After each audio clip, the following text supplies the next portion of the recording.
Hello racing fans and welcome to our Gallop TV preview show where local racing on Sunday the 12th of November is at Turffontein. We're on the stand side track. We're going to get straight into it. I trust that you're having a fair week and hopefully Saturday by the time you listen into this show has turned out to be a successful day for you and looking forward to this card. What's on the menu you may ask? Well, it's 9 races carded, so the exotics will begin in race number 2.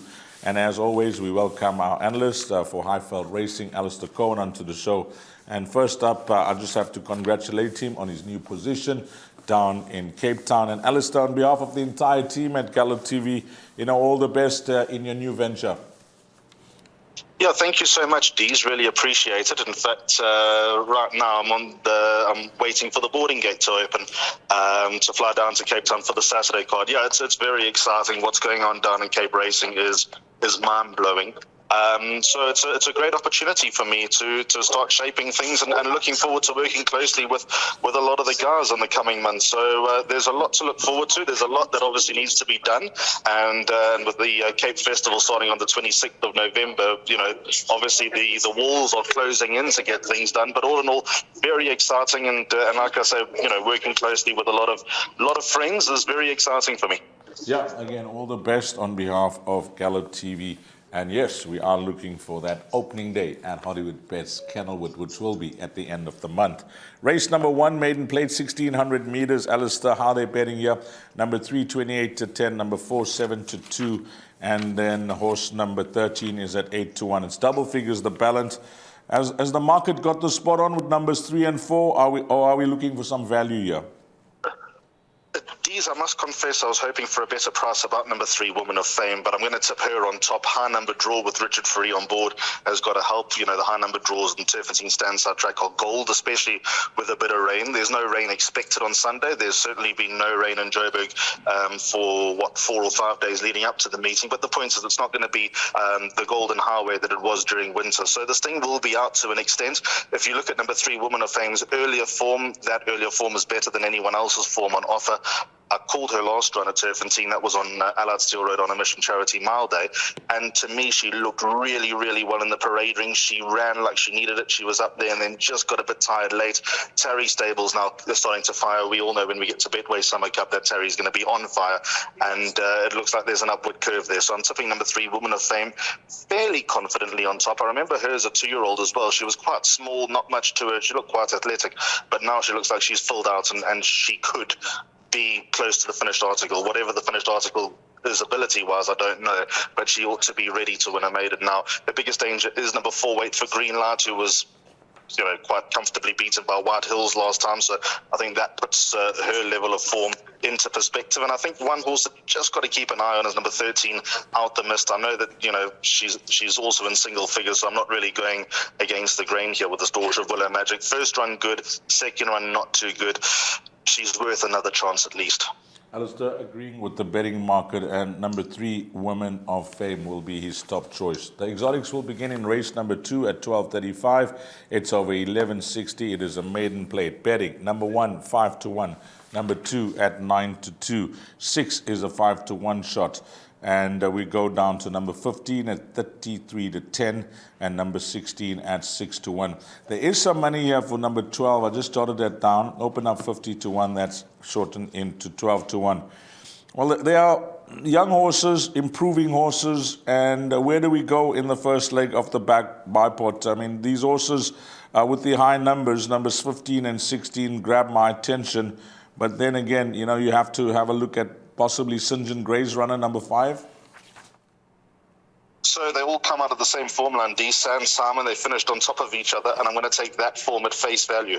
I think it's going to stand up here because traditionally the first maiden race back on the Turffontein standside track is traditionally a strong form line because a lot of horses sort of sit back during the winter, wait for the rains to come, wait for the standside track to open, and then it's all guns blazing. I mean, you can tell by the size of the field. There were 15 runners. There was a few scratchings as well. I think there were about 40 nominations for that race. So, there's the evidence that a lot of trainers are sitting on their horses. The second horse is trained by Joe Soma, and that's the full brother to see it again. So what I'm getting to is that I think the form is going to work out. I think the form is going to be strong. Is it going to reverse? It might just do so. Precipice was drawn on the wrong side of the course last time. I know that he's got a reputation of being a very good workhorse, but also got a reputation of being a little bit touched and can do anything. So hopefully he keeps a lid on things and behaves. He did first time out. Hopefully he's not a bit clever a second time out. So I'm going to go with 15 Precipice to turn the form around with number 6 Secret Chord, despite having respect for number 6 Secret Chord with Richard Free on board. And this horse, number 16, 2 miles west. Go watch that race again. To me, it looks like it's just another sprint before it's game time with number 16, 2 miles west. But I like the way that he's stayed on first time out. He was also drawn on the wrong side of the track. He's not got the perfect draw again, but he looks like the horse that's probably going to learn most out of the race. But also, to me, he looks like a horse that's crying out for a mile more than Precipice and Secret Court. So I'm going to take that form at face value, Dees. Well, following a form line here is Alistair Cohen, and hoping the winner comes from one of 3 of them. But in the bar pot, we'll have a look at his perm later on, because that's the suggested bet on how many numbers Alistair Cohen is included in race number 2. Place accumulator, race number 3, 13:30 and 10 past 1, 1,600 meters. It's a maiden plate. Number 1 at 5-1, number 4 at 7-2, 5 at 3-1, 4 at 5-1, 7 and 8-1 shot, and 9 at 4-1. Yeah, this is very, very tricky. There's plenty form to work around. There's horses that are improving. They're all just starting off their engines. Anything could happen here, Alistair. I think this could be a nice trifecta quartet to catch with the minimum spend. And if you can reduce the size of the perm in the PA, it's a winner. So this is what I'm going to do, Dees. I'm going to, in the trifecta and quartet, I'm going to go 4 and 5 by 4 and 5. And I've got time for number 7, Master Christmas. I would love to see Master Christmas over 2,000 meters sometime soon. So I'm a little bit surprised that he's back over 1,600 meters. But in my heart of hearts, I actually think this horse, Master Christmas, is going to get quite close to number 4, Gamer, although Gamer had the 1 run under the belt and probably open to more improvement. But I'm going to go with 4 and 5 in my bar pot. I'm going to go with 4 and 5 in the place accumulator. Reason being, St. John Grey is not known to wind up his first time, as there was a lovely run from Gamer behind what is perceived to be a very talented and useful and upwardly mobile horse in the form of Weather the Wizard. Good second first time out, so he should come on with a run under the belt. And then number 5, Green Garnet. Pierre Stratham and Mike Becock normally team up on the golf course, not on the racetrack. But here they are with Green Garnet. First run, very good to Ampersand. Probably should have won, and then second time probably needed the run. He's got quite a reputation, but at the moment it precedes him. But I wouldn't be surprised to see number 5, Green Garnet, improve at a rate of knots, especially going this distance for the first time. So I think the winner comes from 4 and 5, but the value in the race is definitely number 7, Master Christmas. Put him into your trifectas and quartets. I think he's the money maker, despite there being a few pieces of evidence with horses that look like they're ready to win. 1, Birthright's been costly to follow, beaten favourite twice. 2, Pied Kingfisher won't be too far away, but this might be a bit of a strong race. Master Ariano joins a yard that gets them right first time, and 9, Viva La Victor, also better last run. So all these horses, what I'm trying to say is that they're probably going to come out and do something in their next start. There's only going to be one winner here, and I think it's between 4 and 5. I think you're a winner there. You really helped us with 4 and 5, because I was actually going to include 4 horses in the place accumulator and hope to double up and maybe try and bonus treble up. But 4 and 5, Alistair Cohen, race number 3. Race number 4, it is over 1,600 meters. This is the big one. It's a maiden plate for fillies and mares, and I think on this Sunday you are going to get a sizable pool. Number 1 is 28-10. Number 2 is 3-1. Number 6 is at 28-10. 7 at 8-1, and number 10 at 4-1. I don't know, Alistair. You will often play a pick 6, and you know exactly what I'm saying. You play a pick 6, and you know which races you're going to be, nervous before the starter says go. And there are most races that you'll be confident with the numbers you've selected. But I promise you, this race here, leg 1, if I haven't gone a number of horses, I'm going to be nervous. Do you have something for us to follow? Best bet of the day. Number 6, One Religion. Wrong price. 3-1, wrong price. Can't believe it. Going 1,600 meters for the first time, Gavin Larena on board. He was all the rage at his first 2 starts, and I think he needed his last run over 1,200 meters behind Whirlybird. I think now this is game time. I'd like to see the Magna form in the Magna yard rather, in slightly better form. So that makes me think a little bit, but I'll be shocked if this horse misses the first 2 in the bar pot. If there is a danger, it could be number 2, Pink Diamond, who's a 10-run maiden. But when they're betting United We Stand as the favourite, a 12-run maiden, Pink Diamond, a 10-run maiden that we got to respect. And I suppose number 10, Silver Jubilee's open to any amounts of improvement. She drifted on debut. mile straight, not an easy place to make your debut, but it all points to number 6, One Religion for me. These are bankered her in everything. She's the wrong price, take advantage, because, you know, I expected her to be around 15, 18 to 10. Here she is at 3 to 1. Well, last week we managed to reduce the perm by a lot when we went for Atticus Finch and we bankered that, so well played there. And I'll tell you what you've done here. For me personally, and I'm certain for race goers out there, racing fans that are listening in, you've actually reduced a perm by plenty. Mine, I can tell you, you've reduced my perm by 10. I was going field here. 6 a banker, Alistair Cohen. Race number 5, graduation plate over 1,400 meters. Number 1, Unzain at 7 to 2. Aravadicho, number 2 at 8 to 1. Number 3, Red Bomber at 28 to 10. Courageous Cat, number 4, is at 4 to 1. Number 7, Mount Pilatus at 5 to 1. And number 8, Silver Hills at 7 to 2. The best weighted column is dominated by Silver Hills, way ahead of Unzain. And then it is Now I Got You, Mount Pilatus, and Red Bomber. Do we go with the best weighted column here? Do we go with the filly who's been off for, let's call it 7.5 months, or do we take the stance and say she's going to need it? Dees, who's ready here? Who's ready and who's good enough? I think that's the question you got to ask. Silver Hills, I liked a lot on the Bilkabos South African Oaks. When she went down to the start, I got turned right off her and she came back coughing. I think she'll need the run. She'll probably also be better over further with the run under the belt.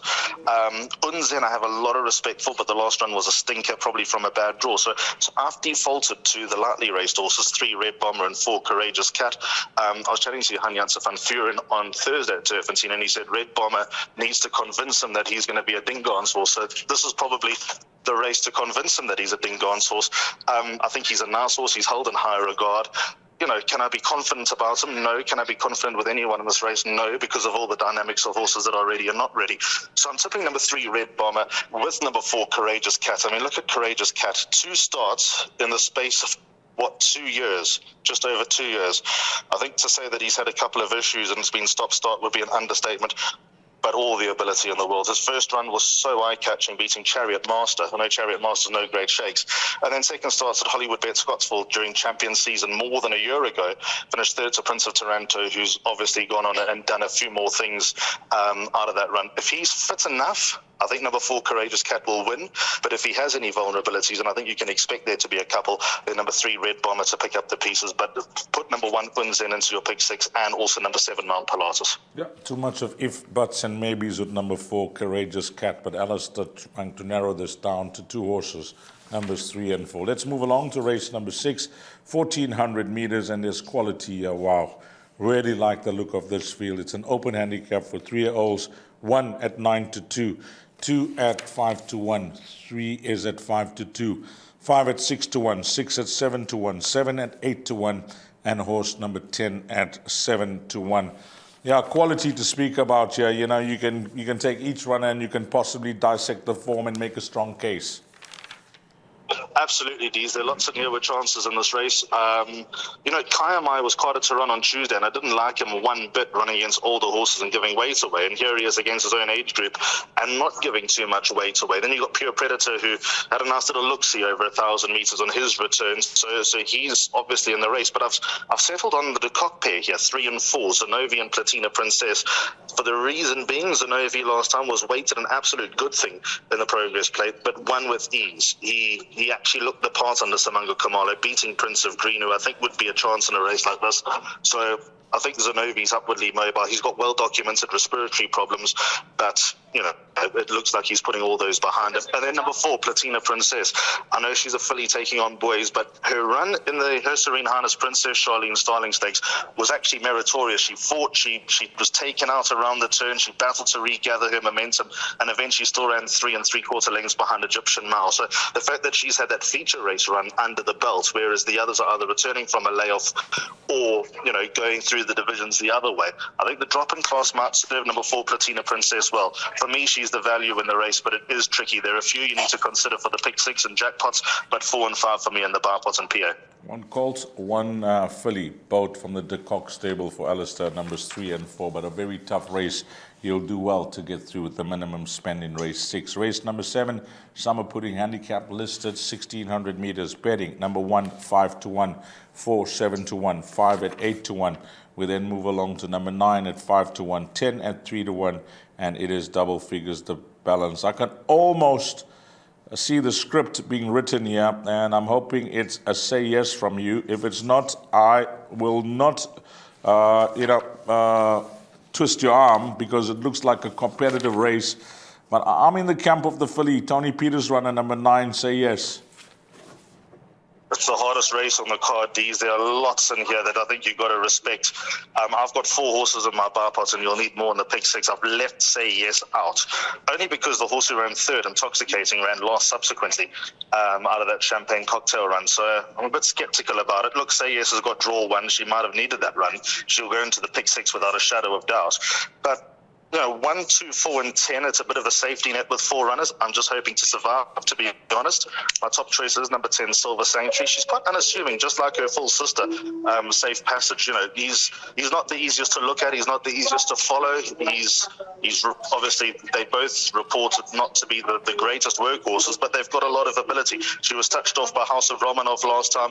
Great opportunity for her to pick up a little bit of black type, lightweight, 52.5. Mark de Kock's been nominating and accepting her left, right and centre, but she doesn't get a chance to run. Races get cancelled, and here we are in a feature race, and she might have ended up in the right landing spot. This, by the way, used to be called the Syringa Handicap, which was traditionally run in May, but now we're here in mid-November. 1, Emeragino, good filly, a feature race winner over this course and distance exactly 1 year ago. Heavyweight, yes, she can do anything, Emeragino. It's duck or no dinner with her. Number 2, Crimson Princess, I think might have actually been well placed coming into this race. And then number 4, River Quirares. Wherever River Quirares is, Crimson Princess should be right there. There's a kilo between them on their run to Celtic Rumours, so Crimson Princess got a kilo to play with. They both got tricky draws, but I think Crimson Princess has had an eye on this race for quite a long time, so very, very tricky. Even number 5, Juliet Tango, hasn't got her legs tied up either. Your horse, number 9, Say Yes, and 7, Bonetta. I've got more than half the field. I've mentioned more than half the field. We're scrambling a bit there. Alistair Cohen erring on the side of caution. Play as wide as your budget will allow in race number 7. On to the 8th race. It's over 1,400 meters. And how are they betting here, Alistair? Well, I'll tell you. Number 3 is at 6 to 1, 4 at 6 to 1, 5 is at 11 to 10, 6 at 7 to 1, 7 at 5 to 1, and double figures the balance. I'm short and sweet in this race, Alistair. I'm hoping that she's, close to 90% ready, or maybe even 80% ready on what she's shown as a juvenile. I'm going to make her the best bet on the card. Number 5, Bavarian Beauty. Yeah, that's the key. Spot on. If she doesn't have to be 100%, and obviously she's going to have her eye on races to come. But her win on Gold Cup Day was out the top draw, beating Egyptian Mao, who came out and obviously won a feature race. It looks like she's tailor-made for middle distances, if not further. Pierre Stratum takes it. How's Striker? Striker's got rides from Tony Peter and Mike de Kock in the same day. How's he become flavour of the month? She is the horse they need to beat. Obviously, the fitness angle, first run of the season, teeing up for races to come. Yes, you've got to think of that. I can report number 3 and other levels doing very well. If he can handle the weight, he could give number 5, Bavarian Beauty, something to think about. But if you look at it, Bavarian Beauty is going somewhere. Another level might have a couple more wins to come. So, and the fact that he's got to give her 3.5 kilos, there's enough in number 5, Bavarian Beauty's favour. If you hear a report come race time that she's not quite 100%, then maybe think about it.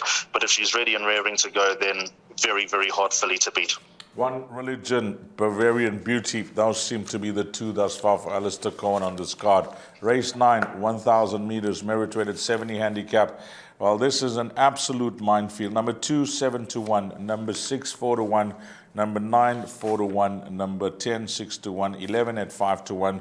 And it's 10 to 1 and better the balance. The one thing that I will tell you that I raced at the Big T last week, Saturday, and bumped into the stable of Fabian Habib, and they said next week, Saturday, this partnership will have a winner, and it's going to be What a Tiger. So that's my only inside information that I have about the source, number 6, What a Tiger. But it's a week before that I spoke to the guys. I hope nothing has changed in the interim, but very confident was the stable on number 6. So you've helped, Dees. You've actually helped a lot with that information, because there were two horses that I liked in this race. I'm going to double float Quartet 6 and 10 by the field, but also with an open end for number 2, Trey Amici. I just want to talk about Trey Amici quickly. He was quoted to run on Tuesday at Turffontein. He was supported in the market, and obviously that meeting didn't happen. So, maybe we're playing with marked cards with number 2, Trey Amici, but just keep him in the back of your mind. But yes, number 6, What a Tiger, just for consistency, not because of pure ability, because he is what he is, but he's in the same boat as everyone else in this race. 6, What a Tiger, definitely got to go in. There have been winners out of his form lines in KZN, and I always find the first run back from KZN, there can be spark, just in my experience of following not only Candice Dawson's runners, but a lot of horses around town. They go down to Durban. I don't know if it's the sea air, I don't know if it's the altitude factor, I don't know what it is, but their first run back can be a very, very good one. They tend to freshen up and thrive after that trip down to the ocean. And then number 10, In the Ether, also drawn on the right side of the track. He was 1.5 kilos better off with number 11, Life Goes On, for their last run. There was nearly 2 lengths between it. High number draw with number 10, In the Ether, big chance as well. So I'm working around those 3 horses, 6 and 10, the horses that I'm most keen on, but number 2, Trey Amici, definitely consider. Okay, let's go through your suggested bet, which is a bar pot, Alistair, and that suggested bet is now on screen. Okay, so the bar pot begins at 25 to 1 on this 9-race card. It's a standalone Sunday, and hopefully everything's good going into this meeting. I mean, the Cricket World Cup's coming to an end, so there's all sorts of reasons to be watching. First leg, 16-foot cord, 15 Precipice, and 16 2 miles west by 4 and 5 Gamer and Green Garnet. Against your advice, or against your inkling, the banker, number 6, One Religion. I really like her. She's the wrong price. That's my banker on the day, along with potentially Bavarian Beauty later on. Then race 5, which is leg 4, 3 and 4, Red Bomber and Courageous Cat. Repeat those numbers in the penultimate leg, Zenobia and Platina Princess. And then the final leg, open race, hardest race on the card to feature the Summer Pudding Handicap, 1 M Regina, 2 Crimson Princess, 4 River Parares, and 10 Silver Sanctuary. Thanks, Alistair Cohen. You better hurry. You're holding up a flight. Okay, Alistair Cohen, thanks for him giving up his time. It's a busy morning for him. And on behalf of the entire team at Gallop TV, Alistair Cohen, myself, Dees Dine, and hopefully it turns out to be a wonderful Sunday for you. Find all the winners, make a huge profit, have a blast, and it turns out to be a successful day for you. Until we meet again, you take care. Salani Gashle.